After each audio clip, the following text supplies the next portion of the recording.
Anti-tank missile operators from the 4th Brigade of the National Guard destroyed a Russian infantry fighting vehicle in the Lyman-Kupiansk direction using the Stugna P missile system.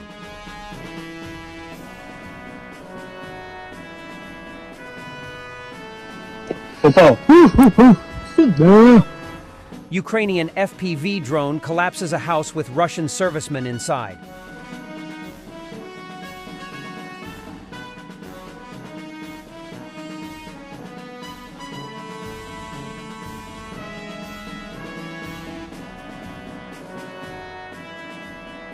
A Ukrainian sniper is taking out Russian infantry. Night shots mode.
The quickest way to end the war is to lose it, but that will not bring peace.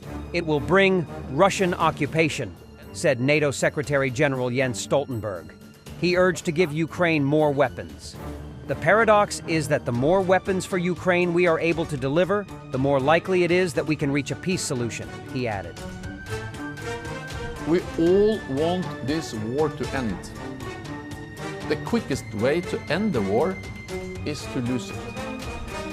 But that will not bring peace. It will bring Russian occupation. Today, President Putin believes he can achieve his goals on the battlefield. And he believes that he can wait us out. That is why he continues to wage his brutal war. I do not believe that we can change Putin's mind. But I do believe that we can change his calculus. By giving Ukraine more weapons, we can make Putin realize he cannot get what he wants by force, and make it so costly that he will have to accept Ukraine as a sovereign democratic right to persist as a sovereign democratic nation.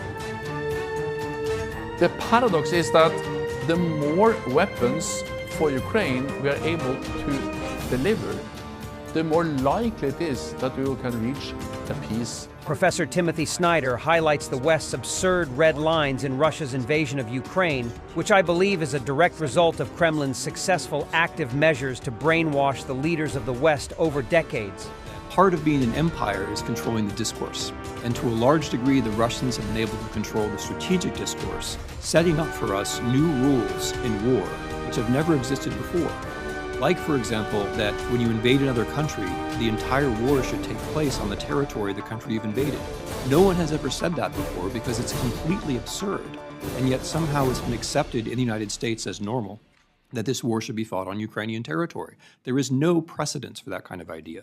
Another idea that the Russians have that we've accepted is that it's normal, for example, when you and I were in Kiev, for ballistic missiles to rain down on the city where we were trying to do normal business, but it's somehow not normal for ballistic missiles from Ukraine to go into Russia. Why is that? Why is it normal for one country and not for another? It has a great deal to do with imperial thinking, which we have accepted. There's something precious, special, etc. about Russia, and somehow it's okay for Ukrainians to be victims because they always have been victims. We need to investigate, I think, that understructure of thinking, which I believe has guided our policy in the wrong way. So as far as empires are concerned, I'll return to what I said at the end, trying to respond now to your question about a victory plan. I believe the Ukrainians are right about something that they're hard pressed to convince us of, and I think what I'm saying now is consistent with the history of empire. The Russians are going to negotiate peace when they believe they are losing. And so if anyone is serious about negotiation, that person should be trying to get the Russians into a position where they think they might be losing. The Ukrainians get that, but they're having a really hard time making us understand that pairing. So when they talk about a victory plan or a peace plan, what they mean is together the West and Ukraine do enough to get Russia to a point where it might negotiate sincerely. They're not there now. Outstanding, thank you. Revenues from frozen assets are already financing the production of Ukrainian weapons. 400 million euros from the first tranche of revenues from frozen Rosatom assets have been allocated to finance Ukrainian defense companies. The production of Ukrainian 2C-22 Bodon howitzers has already been paid for.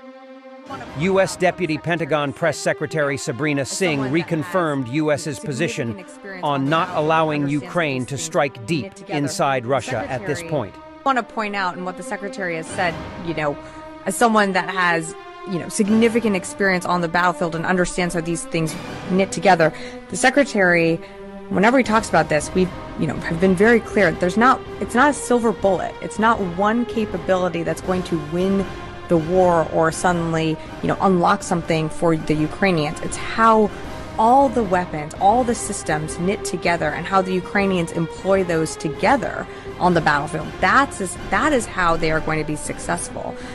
So again, it's not one system that all of a sudden X happens and it's a deluge and they've been able to take back all their sovereign territory. It's not a silver bullet. It's how they all work together, and you're talking about U.S. systems, NATO systems, different European systems, and old Soviet systems all working together. And that is a challenge, and that is why, the Ukrainians continue to they're employing all these different types of capabilities on the battlefield and still being very successful at doing that. But it is not one system or capability that's going to be the silver bullet.